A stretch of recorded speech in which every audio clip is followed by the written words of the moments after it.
Registon maydoniga keldik. Shu tarixda doston Registon maydoni. Hamma o'z bilan o'z band. Turistero bu tomonda Artenda, bu tomonda to'ylar ham bo'lar ekan, kelin ko'rasizlar tushar ekan. Shu bilan nari tomonga Islom Karimov haykaliga o'tib ketishar ekan.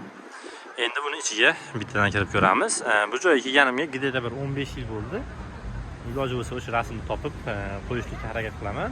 Chiqib farqini ko'ramiz. Kichkina bola edim. Ya'ni bir 9-sinf, 8-sinf bolaligimda kelganimda o'sha joylar o'shanda turibdi. Faqatgina rivojlanib mana bu joylarga yangilangan.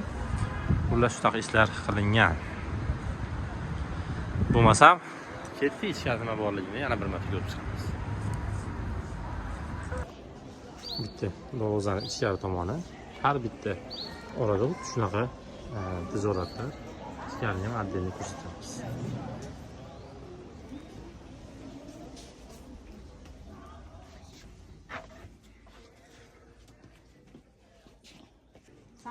Har bittasida haykalcha обязательно bo'ladi, hamda mana bu esdalik sovg'alar.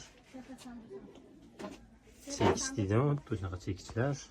Xullas, mana bu esdalik uchun ruchka, ularni solsa kerak buning ichiga. Shunaqa narsalar yog'ochdan. Har bitta xuddi shunaqa joylarda har bittasi bittadan xuddi shunaqa esdalik uchun bu narsalar asosiy. Bizga odatiy hol, lekin mana bu turistlarga har bittasiga u katta narsani opadagi ro'mol ham turistlar uchun qimmatbaho hamda kam topiladigan narsa hisoblanadi. Mana bu joyda tabiiy narsalar, ya'ni yog'och tabiiy, o'rtasidagi haqiqiy teri, mana gullar, undan tashqari har xil narsalar. Bu joyda mana bu buni mana yog'och tiylarda otini bilmayman, xuddi shu narsa bilan, ranglar bilan, komplekt qo'l mehnati bilan yasalar ekan.